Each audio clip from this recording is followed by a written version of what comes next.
Robinson, who's in the slot.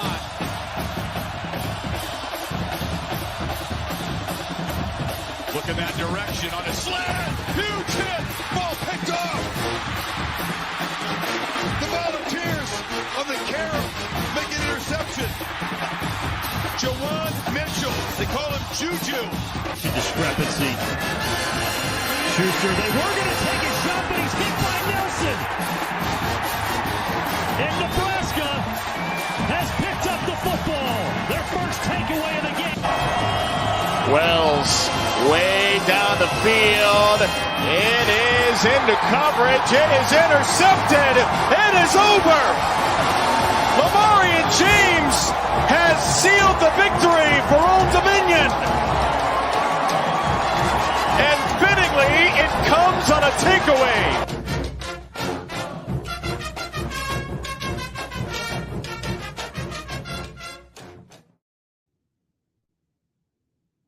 Back to the Devy IDP Grind. We're back this week, me and Justice, as we continue our conference IDP previews for the upcoming season. So we got the SEC West this week. So, hey, man, what's going on? Yeah, not much. Internet shit in the bed, but other than that, firsthand. It's been a I don't know, it's been an interesting week with it. Like, I had problems last Saturday. They sent a tech out on Sunday. He got it working. He says, well, I got to come back on Tuesday. Then he spent 2 hours Tuesday. And, like, according to him, everything's great. Well, then all of a sudden, like, literally 2 o'clock today, boom. No internet, no phone, and the cable works. So I tried their online support. Well, I'll never do that again because – yeah, bad idea. So I actually called and spoke with someone and got much further along. And I don't know, it just doesn't make any sense. I take the modem and plug it into where one of the cable boxes are, and it works. I take the cable box and plug it into where the modem is, it works. Put the modem back where the modem is supposed to be, and it doesn't work. But even when the modem was like at the other location, like the cable company, they couldn't see it. She's like, I still can't see it. I'm like, well, everything's lit up like it's working. And she's like, well, I can't see it, so I don't know what's going on. So anyway, using my phone. Internet issues are not fun. Yeah, I've had intermittent problems since, like, I guess January. Oof, that drives me crazy. Yeah, speeds just drop out for no reason. Right. So we got the SEC West this week, which is Alabama, Auburn, Arkansas, LSU, Mississippi State, Ole Miss, and Texas A&M.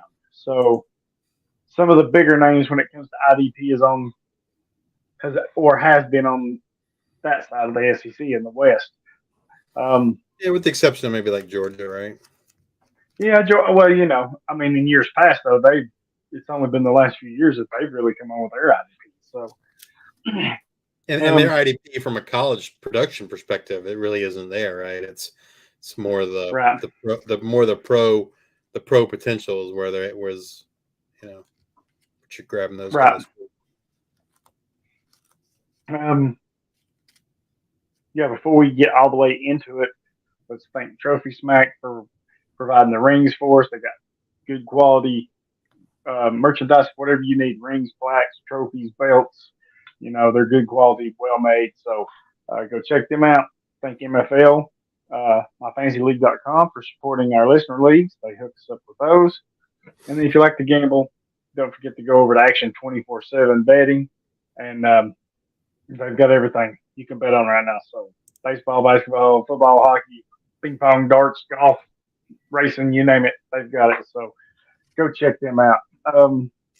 And there's some pretty good, like, I haven't checked lines in a while, but like, I bet the was it Penn State, West Virginia line. Like, I think it's moved up, but it was like 16.5. I think it's now closer to like 20. Wow. And then, like, you know, like some of the futures, like the Eagles to win the NFC East or the Eagles to win the NFC Championship. things like that were things that I put some money on recently. Nice. Yeah, I've not looked at anything in the last month or so. So, well, almost a month. Whenever the finals was over, but so that'll be something I'll start looking at more at as And tournament. I don't know what it is now, but with the Colorado win total, I think like at one point it was like 5 or 6. It might be down to like 3 or 4 now, but I bet the under on that too. But that was back like in the spring, right when I saw that spring game, I was like, they're going to be terrible. Yeah, I don't. It's going to be from a wins perspective. They're going to be terrible.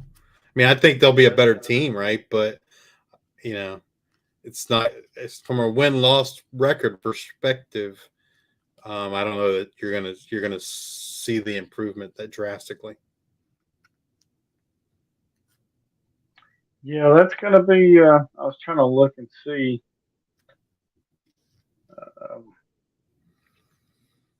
Because like I only saw like one win, and I wouldn't even say it's a for sure win. That's against Colorado State.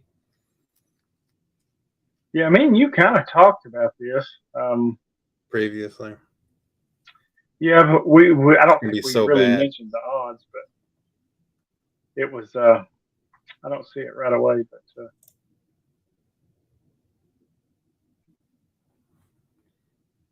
I don't see it right off. Seen Colorado State, but I didn't see them. So I'll try to keep looking for it. But yeah, those odds. If you got 6.5 or 6, and you took the under, you got to think you're in pretty good shape to win that one. They're going because we talked about their defensive linemen as well. Remember? Yeah, their defense is not going to be good for sure. Yeah, it's not going to be very good. But anyway, speaking of defense, that's what we're talking about today. SEC West. We'll start with Alabama here. You take off. You usually want to put these together, so I'll let you take off like you did last week. All right. So, like the first player is probably like one of the, in my opinion, premier players for IDP for this season. That's Dallas Turner, edge linebacker for Crimson Tide. He really kind of took off his true freshman season 2 years ago. Last year, and I'd say in both seasons, he's definitely overshadowed by Will Anderson. Last year, I feel like wasn't as good a statistical season for him as his freshman year. But now with Will Anderson gone, like Dallas Turner's the man, or should be the man, and he's already getting high NFL draft praise. But last year he ended up with 37 total tackles and 4 sacks. I don't have his TFLs in front of me. I don't know if you have that, Hollywood. But I would expect him to end the season like this coming year with double-digit sacks. At least 10 sacks. I think his freshman year, would he have like somewhere around 8 or 9? I think it was 8, if I remember correctly. And that's a true freshman in the SEC. So that's pretty impressive for a true freshman. So he had 8.5. So in 2021 he had 30 total tackles and 8.5 sacks. 2022, 37 total tackles, 4 sacks. So his tackles went up a little bit, but his sacks went down. But even Will Anderson's sacks went down last year too, right? He went from 19, I think, to like 10. Yep. So pretty good drop off for him as well. Yeah. But I like Turner. I still think he's the premier guy, right? So yeah, and he's got good size, right? 6'4", 240. So that's I mean, I could be wrong, but that's a little bit bigger than Will Anderson, right? I think so.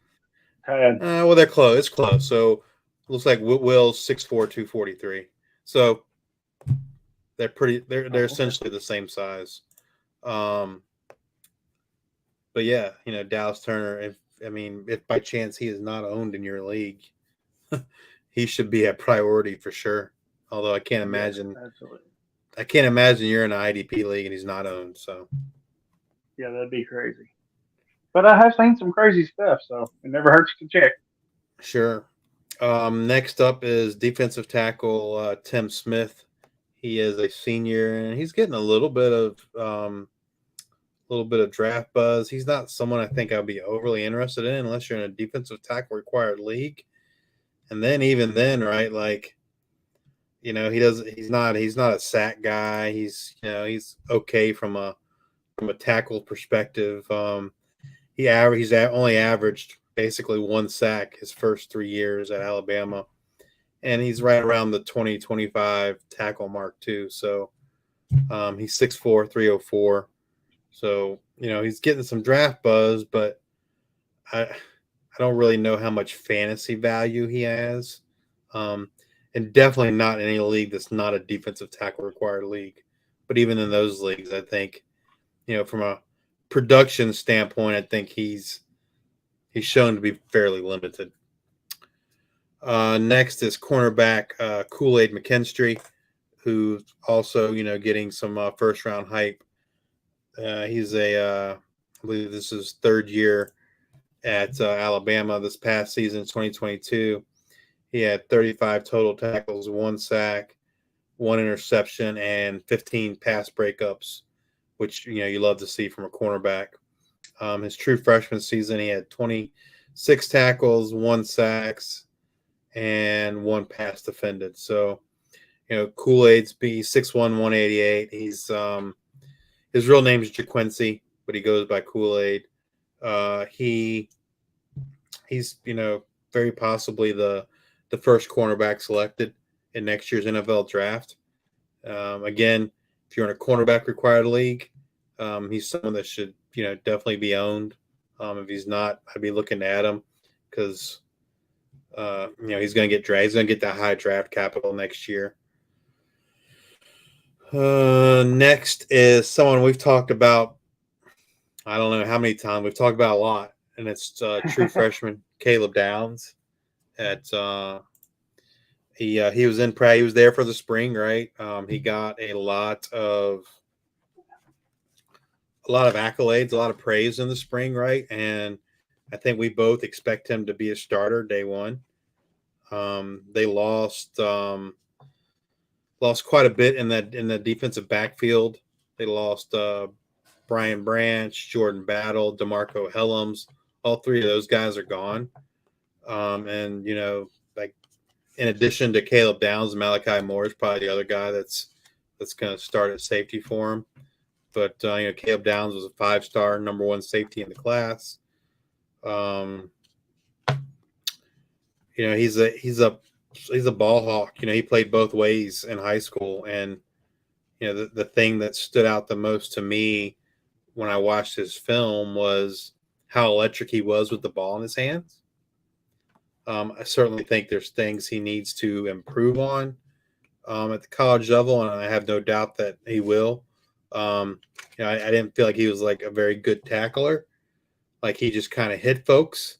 Like he was always trying to like make the highlight play kind of thing versus actually like tackling them. He was just trying to like hit them and knock them down versus wrap them up. But I'm sure Alabama, like if he continues to do that, Alabama, he's not going to be on the field very long, right? So I'm sure they've instilled upon him like, hey, dude, you got to tackle. Like you just can't go around just trying to hit people and knock them down. But I mean, he looked good in coverage, right? The hardest thing about evaluating him was the fact that he played both ways in high school, and so he was using a lot of energy on the offensive side, and so he was clearly taking plays off like on the defensive side, and so it's kind of hard to. I don't know. Yeah, I don't know that you didn't always see his best effort, and so it was kind of hard to evaluate him from that perspective. But Plus he played in special teams. Yeah, he was on the field all the time, right? I mean, yeah, he never came off. So you can see him take a play or 2 off here and there, but with how he's playing and how he was being used and how much he was getting played, I think I'm okay with what he gives me. Right? Oh yeah. I mean, it was. It was certainly understandable why he was doing what he was doing, but from an evaluation standpoint, it made it harder, right? Because you didn't get to see like his best effort on a consistent basis on the defensive side. Right, and I think they may, once he gets to college, they may try to push him one way or the other. Oh, sure. I'm sure he's playing defense only now. It wouldn't shock me at all if he's back there returning kicks or punts. Because no, he will do that. I think that'll be something he'll do. So, but yeah, I think I'm like you. I think he goes to safety, DB room, learns how to return, or not learn, but with the special teams, and that's where he's going to go. I mean, because that, like I said, that was the thing that jumped out the most to me watching him in high school was how when he had the ball in his hands, whether it was a receiver, a returner, or even like on defense when he intercepted the ball. Like, I mean, when he has the ball in his hands, he's pretty electric. Yeah, he is. And so I fully expect that at some point in his career, he's going to be used as a returner for Alabama, in addition to his duties as a defensive back. But I mean, he's going really high in our drafts, right? I mean, yeah. At both of our auctions, I don't know. I don't think he was the highest player, but in both cases, but he was like the second or third high. Yeah, he was second or third highest for sure. And like the only people going higher, like $80 in one and $100 in the other. I think something like that. Yeah, and like I think the only guy going higher than him is Travis Hunter, right? And Travis Hunter's playing both ways, wide receiver and cornerback. So other than that, you know, Downs he's going really high, and I don't know. Was he the first IDP selected in our listener league? If not, he was like probably top 3. Sounds right, but I don't think he was the first. I know you were tweeting about it. I'm gonna if you wanna you wanna add anything about Downs, and I'm gonna look it up. Yeah, he's just so special, right? And he plays. You can see his movements and speed are not forced, right? It's just a natural, fluid, smooth player, super smart, game-breaking speed. You know, there's nothing you can really say bad about him.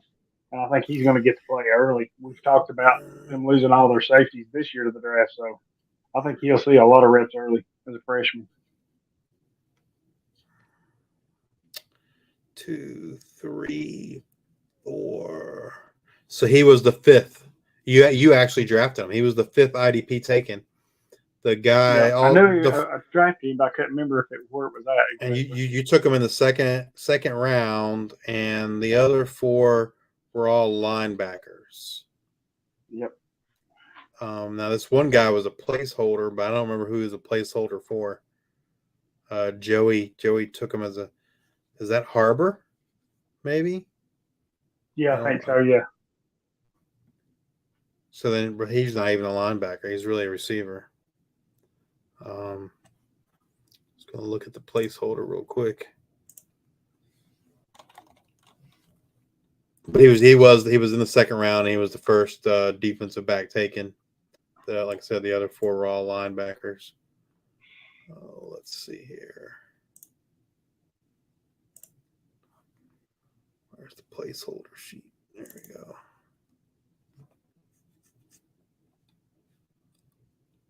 Oh, no, it wasn't even a linebacker. It was he used, I don't know why he did this, but he used a linebacker as a placeholder for a tight end. Huh.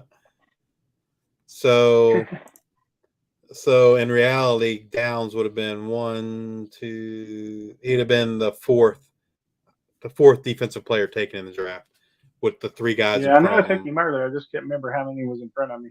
The 3 guys in front of him were all linebackers, so he's going pretty high. Yep, that he is. Then I added these 2, Justin Ego-Jigby. He's going to be the defensive end, probably across from Turner, the edge guy. He's not nothing special, but I think because of the volume, he's worth a look at, right? Because look who he's been playing behind, Turner and Will Anderson and those guys. So he's had to wait his turn. He's a big dude though too, so I think like he might play in for Alabama, but assuming he gets drafted, he's going to be a D tackle. Yeah, he'll kick in. He's 300. He's 300 pounds. Right. Which, keep in mind, if that continues, right? If that's kind of where it is, you've got Keon Keeley, who they not drafted, but recruited in, that committed to him. They have James. Well, he's an inside. They have this Yanzi Pierre, who's an edge. They have Quay Rousseau, who's an edge. Jordan Renaud, who's an edge. So this draft or this recruiting cycle, they brought in a lot of edges and a lot of talented edges. They're all like 5-stars. So, if they was to kick Igby inside, they've got plenty of depth. They're just going to be super young, but they've got plenty of depth.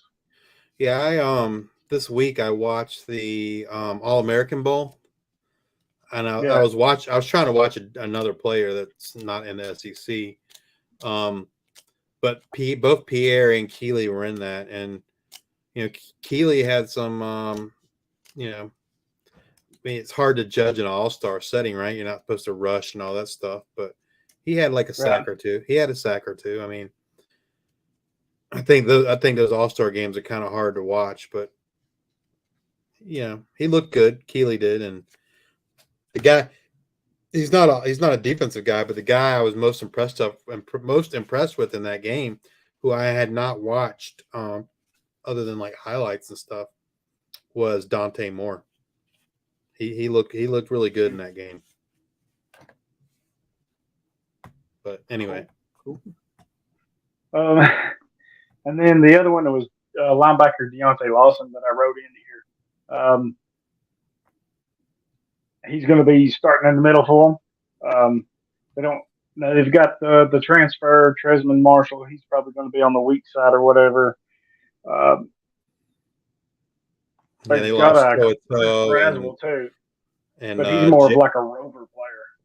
Yeah, Moody graduated too, right? And To'o got drafted. So yeah. Now they got some young guys coming up, but Tresman and Lawson are going to be your main two, and then you got Braswell. So that kind of does it for Alabama, unless you've got anybody else. No. Again, I think they are a program that I would kind of watch like the first couple weeks, right? And kind of see who is there. I mean, obviously like Keeley and Pierre, those guys are going to get drafted in your leagues, but maybe there's somebody else that steps up at the other edge spot, and like we said, linebacker, and kind of see and kind of go from there. And I knew this class was super good for them. Every time you hear somebody commit, and I've heard other people say, "Oh, look at their class," and I knew it was there. But yeah, they were the number one. I think ranked number one in this. Yeah, I was looking at right? this, and I was like, "My gosh, look at it." We talked about Keeley. We talked about Downs. They got Desmond Ricks. They've got James Smith, Pierre. We talked about Rousseau. Jaleel Hurley, another safety. Jordan Renaud. Tony Mitchell. Who's back seemingly on the team now. Back on the team now. So talent-wise, he's super good too. Him and Hurley. Hurley's actually ranked ahead of him. But and then they've got Hunter Osborne. So they've got this class is just, if they hit on these, they're going to be good, man, for a while, because these are true freshmen. So yeah. It's almost like a change in Alabama, right? Because you're used to seeing these third and fourth year guys, stars, commanding the way. And I think this year you're going to see a lot of youth out there on the field, especially if they can hold up their end. Ooh, that's going to be nice. Because it seems like the older guys, you got Turner, and then obviously the guys like the interior defensive guys, they're older. But your edge guys and your linebackers and your safeties are going to be younger. Yep, they sure are. I guess we'll move to Auburn now. So Auburn lost quite a bit in the draft, losing Papo at linebacker, Derek Hall at edge, Colby Wooden defensive tackle. So kind of like what we mentioned about Alabama, this is a team that you're going to probably want to pay attention to the first couple games and see who kind of stands out.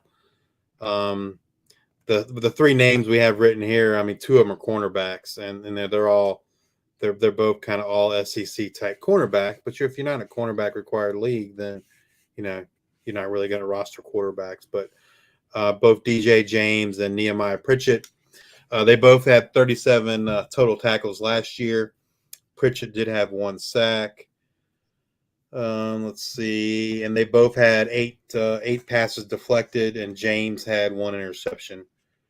I mean, their numbers aren't great from a production standpoint, but again, if you're in a cornerback required league, and you're looking for guys that might get drafted in the NFL, these are two guys that possibly could. Like I said, they both have been mentioned on some preseason all SEC teams.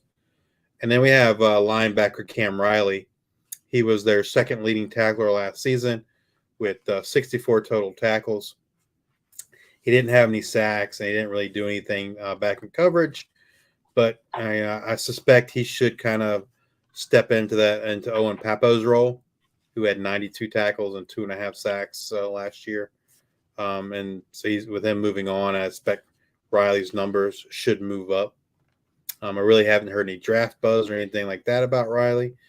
But, I think 90 tackles is kind of what you should expect. And he's probably someone that, you should be looking at in your leagues, possibly drafting or at least putting on your watch list and see kind of how the first game or two shakes out. I would agree with that, but I'd also keep an eye on Larry Nixon III that transferred from North Texas over there. So he had 105 tackles last year. Now I know that's a lot different in Conference USA than it is the SEC, but yeah, it's definitely going to help them out, I think. So he might be another one you could kind of look at, because I think it's going to be him and Riley, like you said, as their two inside guys that are trying to replace Owen Poppy, and who's the other one? Well, I assume Riley was a starter last year. He was the second leading tackler, but they lost Colby Wooden, defensive tackle. Maybe that's what I'm thinking of. And then Derek Hall on the edge. And then I think Wesley Steiner's still there. He was wasn't he like a pretty highly rated recruit? But he ain't ever done anything. So I don't expect this year to be any different. I'm assuming he's still there. He still had a year of eligibility. He's only played see him. You don't see him on the roster? Maybe he entered the portal. No. Oh, there he is. Sorry. Right there he is. They've got him. Our Lads actually has him as the backup behind Larry Nixon III. So they're going to start, looks like Austin Keys, Larry Nixon III, and Jalen McLeod is the 3 starters. Huh. I'd be shocked if Riley's not a starter. But yeah. They've got him as the backup to Austin Keys, which I'm not sure who that is. So, yeah, Riley may, if he does what he does, he may beat him out right away. But that's just what Our Lads has projected right now. Gotcha. All right, moving to Arkansas. Unless you have anybody else for Auburn. No, I think teams like that, when they lose some pieces, you just kind of, like you said about Alabama, and go, right? You got to watch the first couple of games, see who's out there and what they're doing, and kind of adjust from there. So, Arkansas,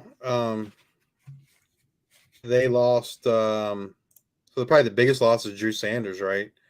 The linebacker who got drafted by the Denver Broncos. So they got replaced that production. I'm not sure who else they lost. Bumper Pool. So they lost their 2 leading tacklers. And so, that's who's the next man up? I mean, just based on tackles from last year and who we have on this list, looks like that would be linebacker Chris Paul Jr. He was the 5th leading tackler last year with 62 total tackles, 4 sacks. And so he's someone I think it's a front runner to kind of move into those slots that Sanders and Poole vacated. We also have, again, cornerback who's gotten some all-SEC recognition is Dwight McLaurin. He had 52 total tackles last year and 10 pass breakups. That's something that you like to see from your cornerbacks. He also had 4 interceptions. So again, if you're in a cornerback required league, he's someone that could be of interest. And then the last guy we have is a defensive end transferring over from Minnesota, and that's Trajan Jeffcoat. And he was someone decent, I think, at Missouri. He was never like a 10-sack guy, but I feel like he was always like 6-7 kind of sack guy. And so maybe he can fill that same kind of role. In Arkansas, they lost Drew Sanders, had 9.5 sacks, and they also lost Jordan Dominic, who transferred to Colorado. He had 7.5 sacks last season. So I feel like Jeffcoat's probably gonna be the high sack guy for Arkansas. I personally haven't heard any draft buzz for him or anything like that. But if he can kind of get, he's played in the SEC his whole career, and if he can, let's say get double-digit sacks, that certainly I think will help his effort to get drafted, right? Right. They lost Jalen, a kind of someone that we've all liked but never can stay healthy is Jalen Catalon. They lost him, and he went to Texas. Is that right? Is that where he transferred to Texas? Believe so, yes. So, all right. Let's see. LSU. Not much to talk about in Arkansas. No, there isn't really. So we got the Tigers of LSU next. Some of the names you expected to see, right? For sure. Like, everyone's favorite freshman, Harold Perkins Jr.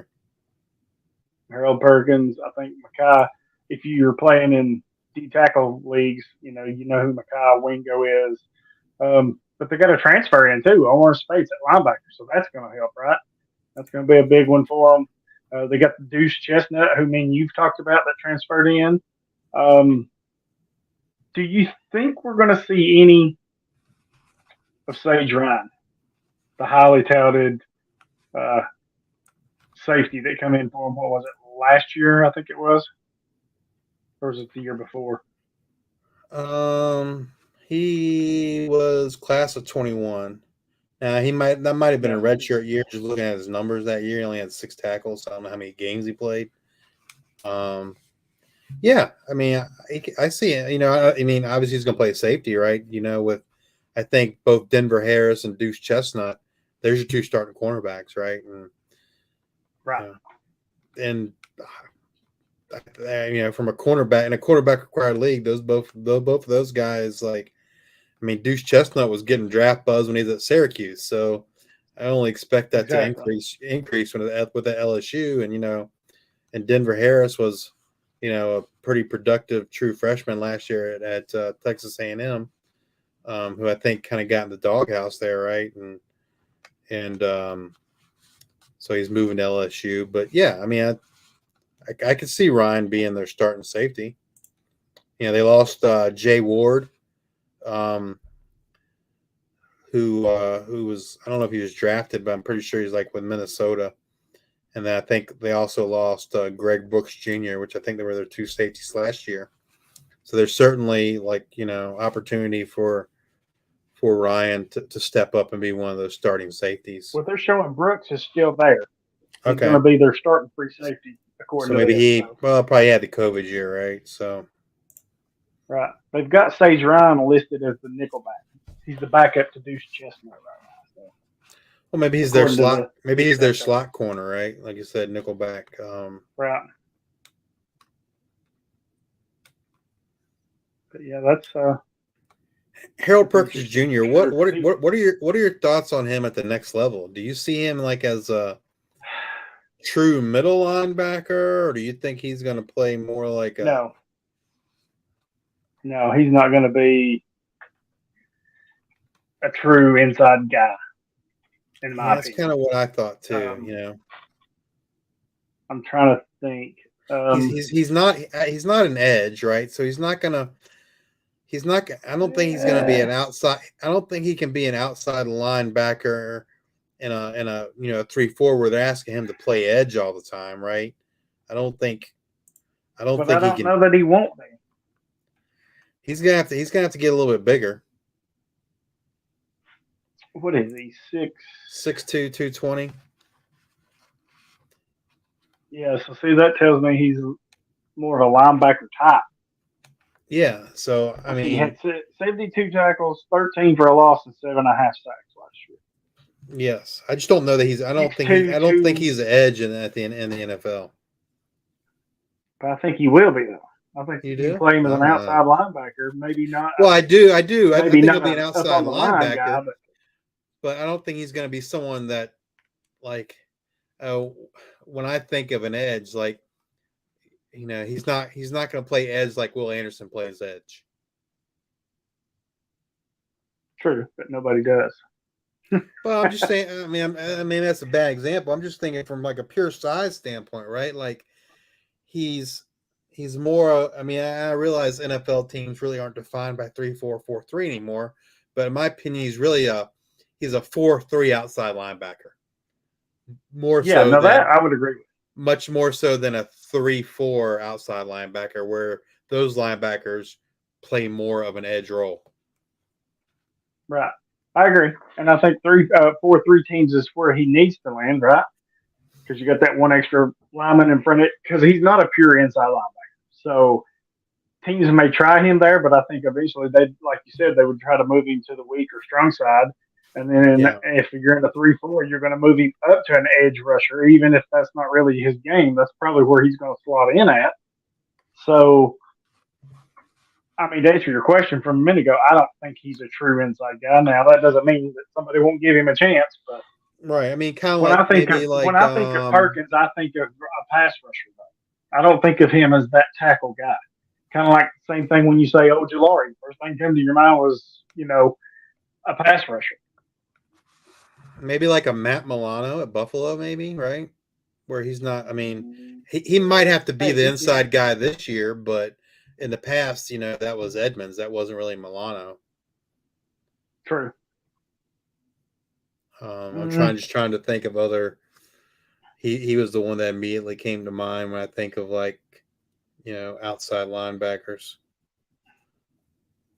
But anyway, they've got Perkins as their middle. Now this is airlines again. So Perkins in the middle. I mean, I think Omar Spikes the transfer weak side, and Ovi Agahafu as the other guy. See, I think Speets will be the guy in the middle, and I think Perkins will be on the outside. I do too.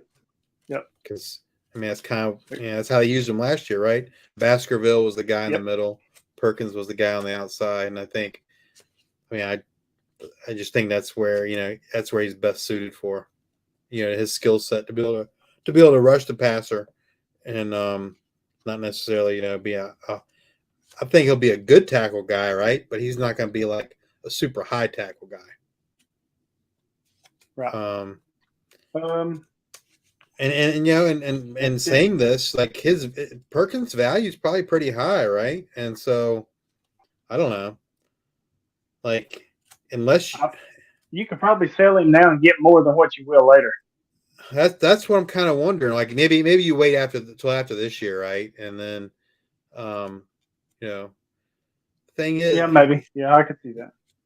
Maybe you use them while you can. I don't know. I don't know that he's going to be a super valuable asset. I think he'll be a good asset in the NFL, right? But I don't know that he's going to be as productive as, say, like a Will Anderson or someone like that. Like I think what you'd be hoping for is like Matt Milano tackle numbers with 6 or 7 sacks is what you'd be kind of hoping for at the next level with him. Right. Yeah, I think that's fair. Mississippi State now. You've got Nathan Pickering, the defensive tackle, Jet Johnson, the linebacker, and Nathaniel Watson, the linebacker.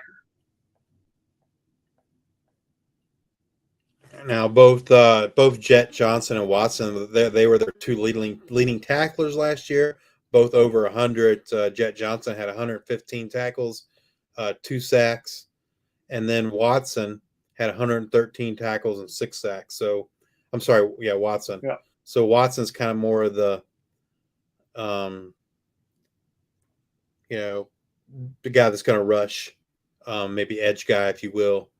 Whereas Jet's more of kind of like a true middle linebacker.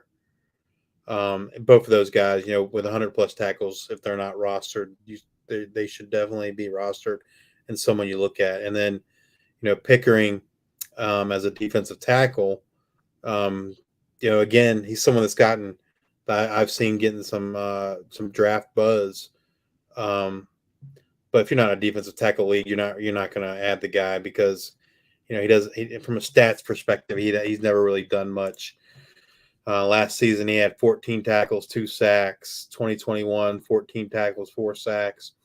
2020, 13 tackles, 2 sacks. And then his freshman year, 6 tackles and 3 sacks. So, he's pretty consistent, right? 15 or so tackles and 2 to 4 sacks in a year, which, those sack numbers are okay from a defensive tackle, but they're not anything like where I'm rushing to add a guy that,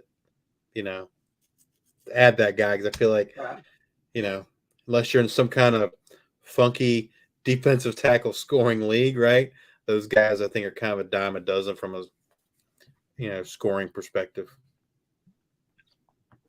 Right. And you hit on the two main ones that I wanted, or that I had picked, right, with Johnson and Watson. And like you said, Pickering, if you're playing in D-tackle leagues, he has some appeal there, but those are the main three, and I would expect those to be the main three again this year. So, Ole Miss.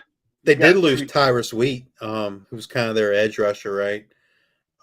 He had 54 tackles and 6 sacks, so maybe you kind of see who steps up in that role for him. But, as of this moment, I have no idea who that might be. It's kind of going to be paying attention the first couple of weeks, see who steps up. Yep. Let's move to their cross-state rival, the Ole Miss Rebels. And you've got 3 linebackers, Monty Montgomery, Centerine Perkins, and Corey Coleman. Perkins being the highly talented freshman coming in for the Rebels. Yep. Yeah, I mean, I don't really know what to make of their defense, right? Well, it says they run a 4-2-5. They just, I don't know, like from a fantasy perspective, like from a college fantasy perspective, none of them have been like super productive where you're really starting them. I mean, Corey Coleman had 42 tackles last year, 4.5 sacks, which, that's not terrible or anything. Montgomery, he's a transfer, right? I don't know. Was he from? I want to say from Louisville, but I don't know if that's correct. I'm trying to Google it right now. And like you said, Perkins is certainly the. Yes, he went to Louisville. Yeah, he was at Louisville, and so let's see. Let's see his stats at Louisville. 37 tackles, 6 sacks. So he kind of fits that Corey Coleman, right? Kind of along those same stat lines. Perkins, I think, was he the number 2 rated linebacker. I haven't watched him personally, so I don't really have any. I don't have any opinion of him, but I mean, I would expect, giving his rating, that he's someone that could certainly, I guess, come in and start right away. Yeah, he's a pretty solid player from what I've seen. I mean, I haven't watched a ton of him, but watching some of his highlight films and stuff like that, it seems like he moves pretty fluid, pretty understands what he sees. Right? You know, a lot of people could see it, but if they don't understand what they're seeing, you know, that's where you retain information on these things. So I think he's going to be a good fit for him. Right now, they have him kind of back on the depth chart, and that's usually how it goes, right, for incoming freshmen Yeah. most of the time. Yeah. But I don't see anybody that would concern me with saying he can't get there this year. Looks like they have a lot of freshmen, maybe some transfers, but they have Coleman as a starter. They have Montgomery as a backup in the middle, and then they have Ashanti Sistrunk as the middle guy, and Isaac Ukawu as the buck linebacker or safety, however you want to say it. I guess that's their fifth defensive back since they run a 4-2. So right now your starters would be Sistrunk and Coleman. And in our most recent draft, Perkins was the second IDP player taken. And he was taken in the second round, early in the second round. Which kind of shocked me that the IDPs in that league went as early as they did. Like I got Coleman, what did you say, the fourth IDP in the second round? And the only reason I took him then because I knew Caleb Downs. Caleb Downs. Yeah. So, and I took him there because I knew if I waited, he wouldn't make it back to me. Not with the way the draft had already, you know, with 3 or 4 already coming off the board. There was no way he was going to make it third. Yeah, there was. I mean, I think I only ended up taking one defensive player in this league, and it was and it's somebody that's been in college for a while. But yeah, the IDP in this particular in the listener league, they went higher and faster than I think we've seen in this league before. Oh yeah, for sure. But we got like 5 new owners too, so that plays a part, right? I mean, you know, and then you guys got like, and it could have been a situation like my team where I didn't lose as many offense as I did defense. My defense was kind of shattered, right, with all the pieces that I had leaving. So while I don't like to take a ton of defense, you know, I felt like I had to reach and get a couple good pieces, you know, higher ones than I normally would get. But I'm happy with Downs. If you'd have told me I'd get Downs as the 5th or 4th or 5th IDP off the board, I'll take it. Yeah, there were 2 times where I would have taken an IDP. And I didn't plan on taking any of them in round 2. I can tell you that. But you know, maybe I would consider round 3 or 4. But the when I did consider it, like someone else took them, like either that round or even way earlier. So yeah. All right. Last up, Texas A&M, kind of loaded on defense, right? At least from a pretty highly ranked, you know, player standpoint. So it says they run a 4-2-5 base 2 here. And the first guy is a freshman from last year, defensive end Shamar Stewart. He was one of the, you know, crown jewels of that loaded defensive line class from a year ago. His true freshman season, he had 23 total tackles and 1.5 sacks, which, you know, that's decent, right? Because, you know, they had established players there too, plus all those loaded freshmen. So, you know, to see him get some run as a true freshman, that's certainly encouraging. And then next is defensive tackle Shamar Turner, who was a highly rated guy in the class before. He had 32 tackles and half a sack. Again, you know, I think for them he plays end and tackle, right? But I think at the next level he's clearly a defensive tackle. He's 300 pounds. And And I think both the Shamars are probably owned in your leagues.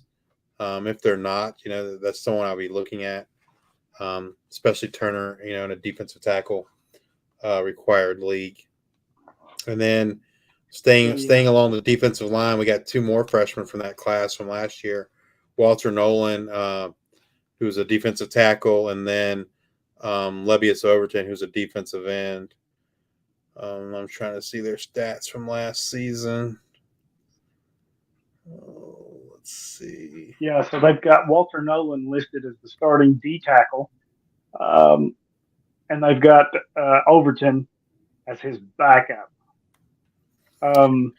So Nolan last season, his true freshman year, 29 total tackles and 1 sack. Again, certainly encouraging to see from a true freshman. He's 6'4", 320. So there's no question, like, he's a defensive tackle, right? Yeah. And then Overton last year had, he had 31 tackles and 1 sack, again, as his true freshman year. And he's a little bit lighter. He's 280. So I can see, like, them they've using got him as an edge. Yeah, I was gonna say I can see them using him as both, right? An edge and a defensive tackle. He's a little bit lighter, whereas Nolan's 100% a defensive tackle. Again, I would suspect that the two Shamars, Walter, Nolan, and Overton, they're all drafted, right? They were probably all they were so highly ranked last year. They were drafted in most leagues last season. But you never know, right? So check your waivers. And then the last two guys, always check them. The last two guys I have on the list here are both cornerbacks. And if you're in a cornerback required league, these guys can be productive, and they also, I believe, definitely have some draft potential. And the first is Tyreek Chappell.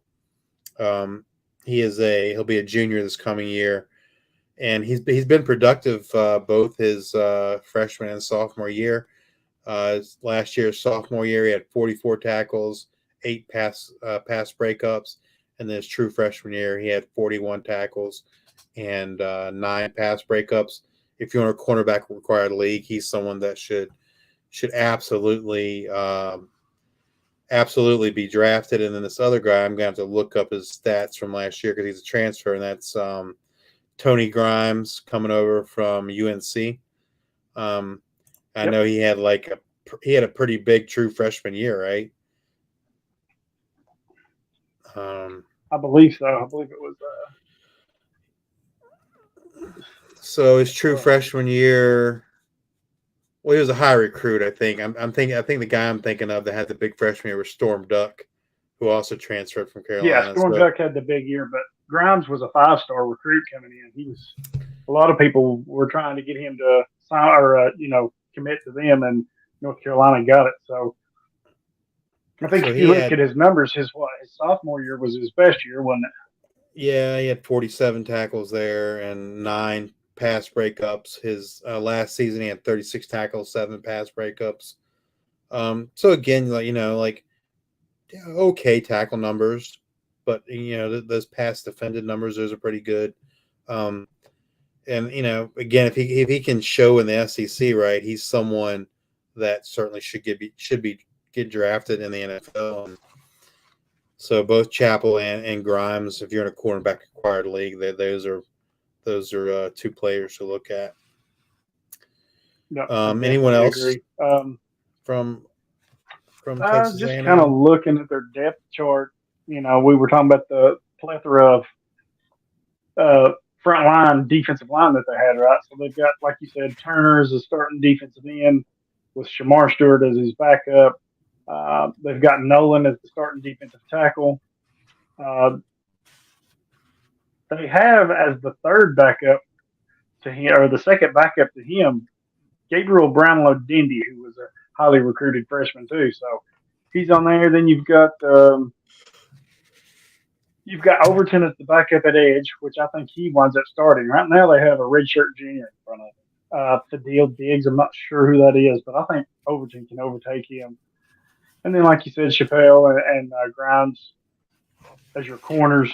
I mean, if He's you're got looking at room to stash linebackers, somebody. probably Cooper, right? But Edgerton Cooper, I mean, like Chris he's like, Russell. and they're like 60 Yeah. tackles a year. Nothing like, from a production standpoint, nothing spectacular. And I don't really know. Nothing jumps out. Like I mean, maybe they get drafted. I don't know. But I mean, I feel like Cooper's probably owned in a lot of leagues because he was someone that was kind of highly ranked, but I mean, he really hasn't produced at the college level like you'd like to see. And I really haven't seen any NFL buzz on him. So yeah, I don't know. I mean, maybe you hold on to him because it is the SEC, but I certainly don't expect that you're going to get any kind of major production from him as a college player anyway.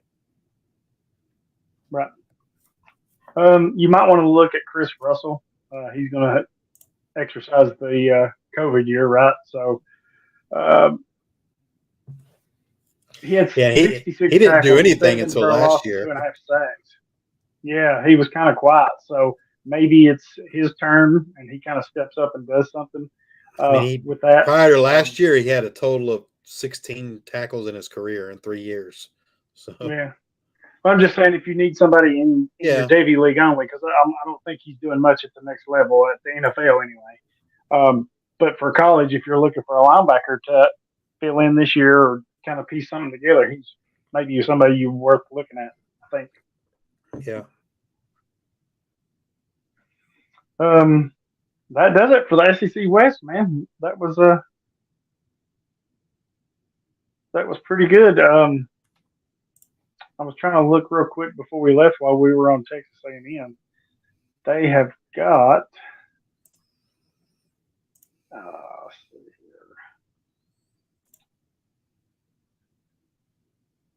here. Felt like there was something right here. Texas A&M. So they had quite the class too, because don't forget they've got David Hicks, the incoming freshman. He's probably going to be more interior, 6'4", 290. But they got a lot more too. Damian Sanford on the edge.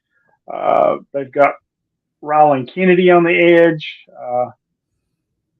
Tom Anu Pipi on the inside. Oh, this dude's huge, 6'3", 380. Yeah, that's a big boy. Yeah, he's a monster. So yeah, they've got a few pieces. I don't think we quite saw what we saw the last 3 years out of their recruiting classes, where they were just overwhelmed with edge rushers, and because we saw a few of them transfer out, and we've seen some of them graduate on now. So they had like a 3 or 4 year run where they were heavy, like 5 and 4 star guys. They got David Hicks, but like I said, he's 6'4", 290. He's going to play on the inside for them. So, looking at their depth chart, Turner, Stewart, I like both of them. I think Overton is another one you should have on your roster somewhere, especially NFL potential, because I think those are their main guys right now. I think the tricky thing is with a lot of their guys, like they might play defensive end for Texas A&M, but their size kind of dictates, like at the NFL level, they're going to be a defensive tackle. And so I think that's kind of the tricky part, right? Where, if you're not in a defensive tackle required league, these guys might not be as valuable to you. True.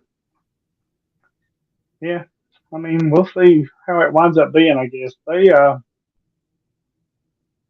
I'm looking at 247 here, and they're all the way down to 15 this year in the recruiting side, which is not what we've been used to seeing from them, right? Was it last year or the year before they had the number 1 recruiting class, and they've been in the top, 2 or 3 for the last 3 or 4 years? So, I mean, as it sits right now, their 2023 class sits at 15. So, not what we're used to seeing from them.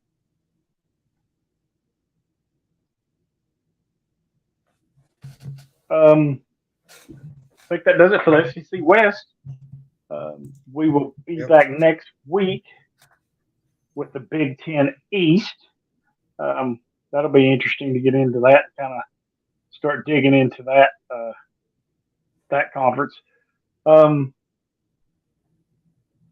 Hit us up with all your questions. If you're not sure about some of them or just want a second opinion on your thoughts, hit us up. We're more than happy to help. Roster lineups, drafts, auctions, which Justice loves. Loves auctions. Yeah, no. I mean, like, so when people ask me to join a new league, right? The first two questions I ask, number one, is it IDP? Number two question are any of the drafts auction or are they just a regular draft? And if it's not IDP, I'm not interested.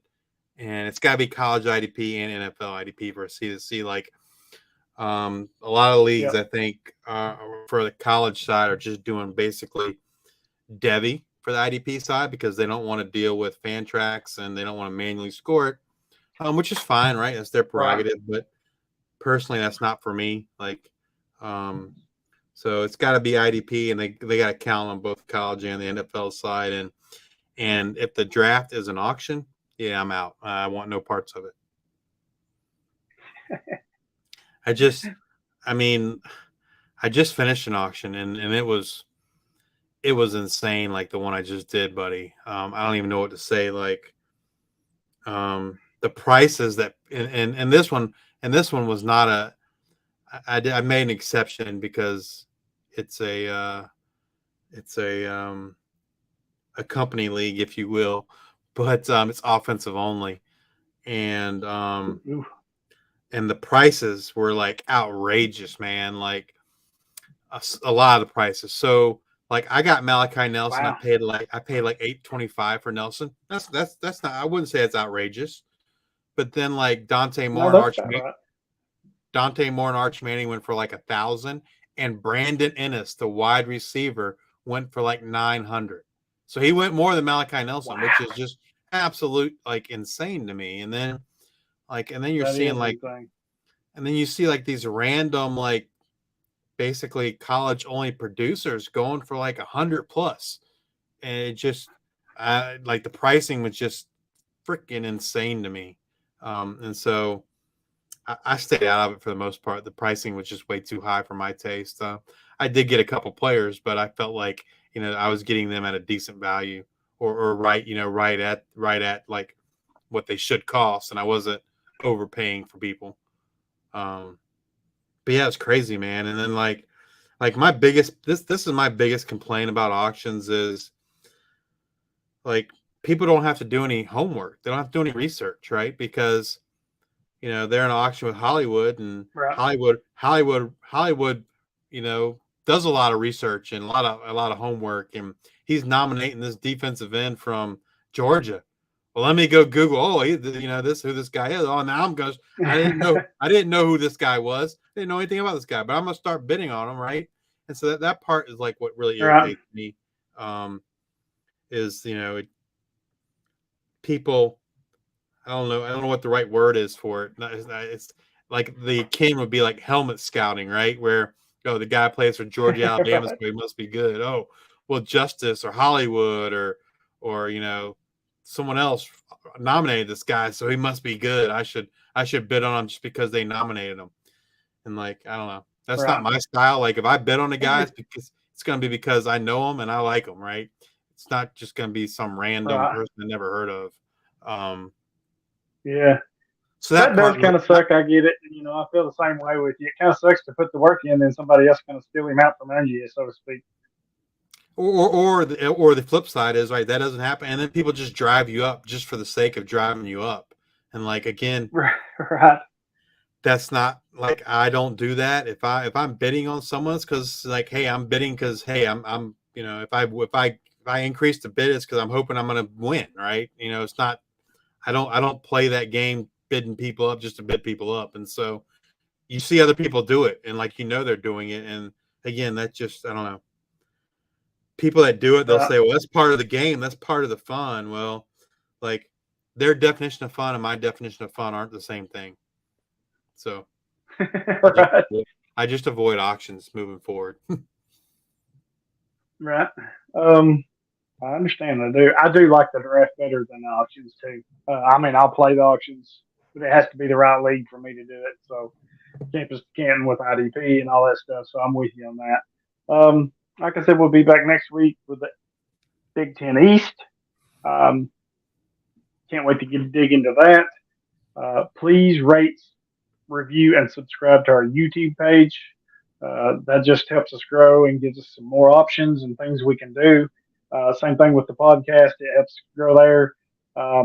Wherever you listen to your podcast, give us a 5-star rating, thumbs up, whatever it is that platform lets you do. Apple, Spotify, Google, iHeartRadio, all that good stuff. You can follow me at Hollywood Titan. You can find Justice at Justice_2318.